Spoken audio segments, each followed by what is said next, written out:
చావుతోనా, చావులతోనా చెలగాటం ఆడుకునే పరిస్థితిని కంట్రోల్ చేసుకోవడం బెటర్. మొన్న తురకవానిపాలెం దగ్గర నుంచి చూసుకుంటే, అట్లాగే గుంటూరు దగ్గర ఈ వాటర్ పొల్యూషను నీళ్లు తాగి డయేరియా వచ్చింది. విజయవాడలో గాని నీళ్లు తాగి డయేరియా వచ్చింది. లేపోతే ప్రాణాలు కోల్పోయారు. ఇట్లాంటి ఇష్యూస్‌కి రాబోయే రోజుల్లో ఇంకా పెరగబోతున్నాయి.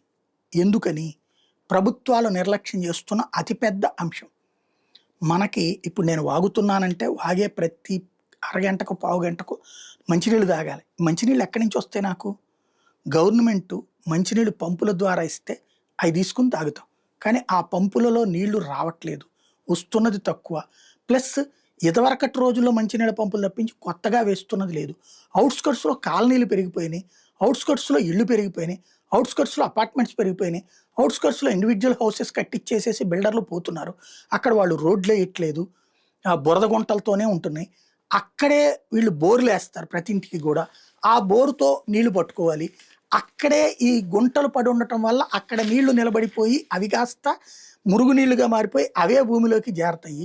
అట్లాగే ఇళ్ళకి డ్రైనేజ్ సిస్టమ్ ఉండదు. డ్రైనేజ్ సిస్టమ్స్ ఎక్కడ? అక్కడే నీళ్లలోకి భూమిలోకి ఇంకేటట్టు చేస్తారు.